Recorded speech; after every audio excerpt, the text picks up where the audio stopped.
Welcome back, detectives. Let's dive into another horrible case, the case of Jessica Patel. Jessica Patel was born on September 16, 1983, in Leeds, West Yorkshire, England, where she grew up in a traditional Hindu community. As the eldest child, she developed a diligent and obedient nature from a young age. Jessica excelled academically, helped with household chores, and maintained a bright and cheerful personality. Jessica had a large social circle, but she was particularly close to a boy 3 years her senior, who was more reserved and shy. They often spent time together, and as Jessica matured, she blossomed into a beautiful young woman. Like many of her peers, she longed to find true love and build a happy family, much like the characters in her favorite movies. However, her romantic aspirations did not detract from her intelligence and determination. To achieve her goals, Jessica pursued higher education. In 2002, she enrolled at De Montfort University in Leicester, and 4 years later, she began studying pharmacy at the University of Manchester. There, she reconnected with Mitesh, an acquaintance who coincidentally attended the same faculty. They initially had no romantic feelings for each other, but over time, it turned into true love. This relationship has helped Mitesh grow and become more confident in himself. He is also accumulating knowledge and becoming more mature. Mitesh was extremely kind and caring towards Jessica, showering her with compliments and gifts. However, their happiness was short-lived. Jessica's mother passed away due to an incurable illness, leaving her devastated. Mitesh stood by Jessica's side, providing emotional support and comfort during this difficult time. As a result, their bond grew stronger. Jessica confided in her sister that she had finally found a trustworthy partner. Mitesh seemed perfect in every way, and she envisioned a happy marriage. In 2008, Mitesh asked Jessica's father for permission to marry her, following traditional Hindu customs. Although her father had reservations about Mitesh and felt that they were too young to get married, Jessica convinced him otherwise. They eventually got married in July 2009. The wedding was held in the beautiful garden of the bride's home. Initially, the newlyweds, Mitesh and Jessica, seemed like a perfect couple. However, things took a turn for the worse soon after. Mitesh's behavior changed dramatically. He became distant and cold, leaving Jessica feeling lonely. Their intimate life also suffered, and they didn't have any physical relationship for about 10 months after their wedding. This was very distressing for Jessica, who couldn't understand why Mitesh's feelings towards her had changed so drastically. Jessica tried to find fault in herself, wondering if she was the reason for Mitesh's change in. Meanwhile, she had just graduated from university in 2010 and was looking forward to starting her career as a pharmacist. She has a good education and a promising career. However, Mitesh's attitude continued to deteriorate. He became increasingly controlling and suspicious, constantly monitoring Jessica's every move. In February, her family suffered another grief. Her grandfather falls ill, his health begins to decline rapidly, and death seems inevitable. Manal's husband does not allow Jessica to spend much time with her family. This was the root of the conflict between they. When Manal confronted her husband about this, he became angry and responded by punching her in the face. As a result, when her grandfather was seriously ill, Jessica was only able to visit him a few times. Jessica comes from a traditional Indian family where his word is the law, restricting her from making her own choices. She felt trapped in a lonely marriage. One day, she confided in her family about her concerns. She expressed her suspicion that her husband, Mitesh, was being unfaithful. She noticed that whenever he received a phone call, he would excuse himself to another room. Additionally, he often stayed up late, spending hours alone, which further fueled her doubts.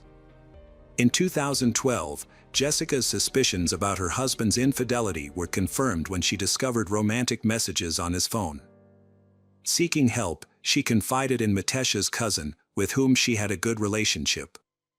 Instead of offering help or advice, the cousin blamed Jessica for her husband's behavior, implying that she was responsible for his infidelity. This response from Mitesh's cousin left Jessica feeling isolated and unsupported. To make matters worse, Mitesh also prohibited her from seeking comfort from her own sisters. It became clear that Mitesh was hiding something and trying to maintain his reputation and authority within the family and local community. In 2014, Mitesh and Jessica relocated to Lynor, a suburb of Middlesbrough in North Yorkshire, in an effort to start anew and distance themselves from their family. They purchased a large house, made renovations, and later opened their own pharmacy. Jessica had hoped that this fresh start would bring positive changes to their relationship. While their relationship did improve slightly, one thing was still missing: children. For 6 years, Jessica struggled with infertility, and Mitesh made veiled threats that he would leave her if she didn't become pregnant. In October 2015, she decided to go through in vitro fertilization. However, the initial attempts were unsuccessful, causing her to become increasingly anxious and depressed, especially with the added stress of hormone treatments. To make matters worse, Mitesh's behavior changed. He became distant and cold towards her at home. He would only show affection in public, and even then, it seemed superficial. He was often preoccupied with his phone, and the tension between them became unbearable. She reached her breaking point and suggested they separate, confessing that she was unhappy in the marriage. Mitesh's response caught her off guard. He claimed to love her and promised that things would improve over time. He even suggested that having a baby would strengthen their family bond. Jessica believed his words. For a moment she felt comforted and listened to, and her doubts subsided. On May 9, 2018, Mitesh and Jessica Patel received the exciting news that 3 of their embryos had been successfully fertilized, with a transfer scheduled for the following month. Jessica was overjoyed at the prospect of becoming a mother and eagerly shared the news with her family. Tragically, their happiness was short-lived. A few days later, on the evening of May 14, 2018, Mitesh Patel made a frantic call to the emergency services, reporting that he had found his wife's body at their home. He claimed that he had left the house earlier to buy food and pick up his laptop from work. When he returned home, he found that the house had been burglarized and Jessica was lying unconscious on the living room floor. Mitesh told police that Jessica's skin was cold to the touch and there were bruises on her neck. He was clearly distressed, crying as he spoke. The police assured him that rescuers were on the way. When the officers arrived, they found Jessica's body on the living room floor, her wrists and ankles bound with duct tape. A grocery bag was nearby. Despite the medical team's efforts, Jessica died on the scene. The investigators sought to determine the motive behind the heinous crime. Upon examination, they found that the house had been thoroughly ransacked, with drawers and closets turned upside down. It was evident that the perpetrators had been searching for valuables, as they had even torn apart their bed mattress. The missing jewelry and cash further supported the notion that the primary motive was robbery. Jessica's husband, Mitesh, also believed that their house had been targeted by robbers. According to Mitesh's statement, on the day of the incident, he followed his usual routine, working a morning shift, going to the gym, and returning home afterward. His wife came home around 7 p.m. Later, Mitesh decided to order pizza and left the house at 7:44 p.m. Surveillance footage from a nearby pizzeria corroborated his alibi. Before leaving the pizzeria, he tried to call his wife to tell her he was on his way home, but no one picked up. Mitesh stopped at a pharmacy without notice, so he returned home later than expected. When Mitesh returned home at 8:50 p.m., he was met with a gruesome scene. His wife was bound, and their belongings were scattered everywhere. Neighbors was left reeling after the tragic event. This neighborhood is known as a wealthy and peaceful place, and has never had a crime before. The autopsy report revealed that Jessica's cause of death was strangulation, with the attacker using a bag, bare hands, and an electrical cord to ensure her demise. Since there were no signs of forced entry, investigators initially suspected that Jessica knew her attacker and had let them into the house. Jessica's family quickly arrived and comforted Mitesh, who appeared to be extremely sad and lost over the passing of his wife. However, the police had their suspicions, and a thorough search of the house uncovered some crucial clues that would eventually lead to the capture and trial of the perpetrator. A health monitoring app on Jessica's phone also played an important role in finding the truth. 3 days after Jessica's murder, the lead investigator contacted her father, who was still near the crime scene, and asked him and other relatives to return home so as not to interfere with the ongoing investigation. The investigator promised to provide more information later. Meanwhile, detectives were preparing to arrest the prime suspect in the case, Mitesh Patel. Several key pieces of evidence had led them to this conclusion. During the search of the crime scene, police found a damaged hard drive from a surveillance camera installed in front of the front door. The device was discovered in a suitcase under the bed. Further investigation uncovered a hidden photograph in their nightstand that showed Mitesh embracing another man named Amit. Additionally, footage from a camera across the street revealed that only Mitesh and Jessica entered and exited their home on the day of the murder, May 14th. The footage shows that Mitesh returned home at 3:30 p.m. Jessica arrived home from work at 7 p.m., and Mitesh left the house briefly to pick up pizza at 7:44 p.m., returning at 8:50 p.m. Since no one else was seen entering or leaving the house, the evidence pointed to one conclusion: Mitesh was the likely perpetrator. Mitesh was the prime suspect in the investigation, but the police lacked concrete evidence against him. As the detectives dug deeper, they uncovered a shocking secret that Mitesh had carefully kept hidden. Jessica had suspected that her husband was being unfaithful, and her instincts were correct. However, it was not what she expected. Mitesh was hiding his true sexual orientation. His marriage to Jessica was just a cover, a way to hide his true feelings for other men. 2 years into their marriage, Mitesh met Amit, an Indian man who was openly gay. Despite their cultural differences, they men quickly fell in love and secretly met each other whenever Mitesh was away on business. Unbeknownst to Jessica, her husband was leading a double life, pretending to be the perfect spouse while carrying on an illicit affair. In 2016, Amit moved to Australia, but Amit and Mitesh continued their relationship. Mitesh had had a plan to become same-sex parents with Amit by using Jessica's embryos and finding a surrogate. Mitesh had informed Amit that Jessica was having in vitro fertilization, IVF, and had asked if they could be together after this plan, to which Amit had replied that it would depend on the results. Mitesh confided in Amit, stating that eventually there would be no more obstacles in their relationship. In a message, Mitesh chillingly wrote, "Jessica's days are numbered." It was later discovered that Mitesh was secretly taking fertility-affecting medication to avoid intimate relations with Jessica. The investigation revealed that Mitesh's internet search history was reconstructed.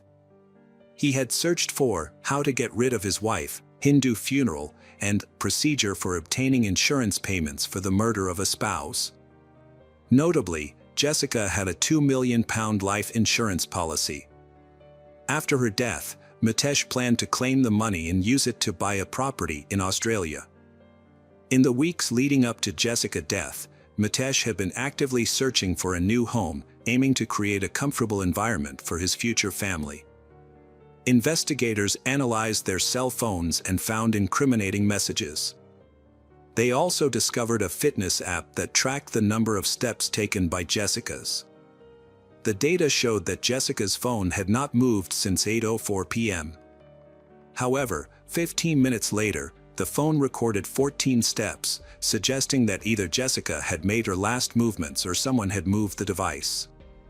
In contrast, Mitesh's phone data revealed high physical activity and an elevated heart rate in the period leading up to his wife's murder, which was unusual for him. Between 7:44 p.m. and 8:30 p.m., Jessica's husband, Mitesh, walked up and down the stairs multiple times, creating false evidence of a burglary by throwing objects around the house.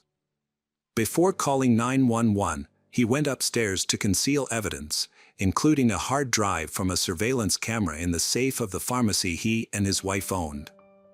During the police investigation, they found stolen jewelry, £25,000, and a couple of gold bars, which Mitesh claimed had been taken during the robbery. They also discovered a roll of duct tape similar to the one used to bind the victim's arms and legs. The torn end of the tape matched the piece taken as evidence from Jessica's body. To create an alibi, Mitesh had to go to his workplace the evening after the pizza party. Despite planning for years, he was remarkably careless and left a trail of evidence behind.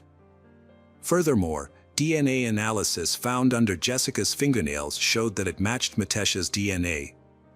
Mitesh had scratch marks on his neck, which he attributed to a fall. During the investigation and subsequent trial, Mitesh, the accused, denied any wrongdoing. He claimed that his interactions with Jessica were mere coincidence. The 3-week trial strung together the developments in the case. It was established that he attacked his wife as soon as she entered the house. She fought back and scratched the attacker but was eventually controlled. Initially, Mitesh had planned to kill his wife by administering the lethal dose of insulin. However, this method takes a long time to be effective and there is a risk that the plan will be discovered.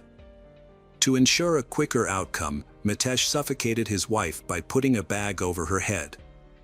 To make sure his wife was dead, he strangled her with his hands and then used a rope. The prosecution presented physical evidence, including empty ampules found in Mitesh Patel's laptop bag, which linked him to the crime. Mitesh brutally murdered his wife, Jessica, in their home, a place they had shared for years. The entire ordeal took only 20 minutes. He then brutally tied her up to create the appearance that she had been robbed. Following the murder, Mitesh went about his day as usual, even stopping at a pizza place and calling Jessica's phone. The news of her death left both families in shock and disbelief. Tragically, Jessica had been seeking help in the months leading up to her murder, but her cries for aid were ignored. Only her sister seemed worried, but they couldn't do much to help either. The jury deliberated for 2 hours before delivering a guilty verdict. On December 5, 2018, the court sentenced Mitesh Patel to life in prison, with the possibility of parole after 30 years. Mitesh showed no remorse for his actions, and it seemed that the only person he felt sorry for was himself. The family was still grappling with the loss of Jessica's death, remembering her in their daily prayers and cherishing the happy moments they had shared together. It is unlikely that they will ever forgive Mitesh for his heinous crime. According to Hindu beliefs, her soul must be reborn. Since she suffered a lot in life and was unhappy but remained a good person, in the next incarnation, she will be rewarded. At least that was a comfort to her loved ones.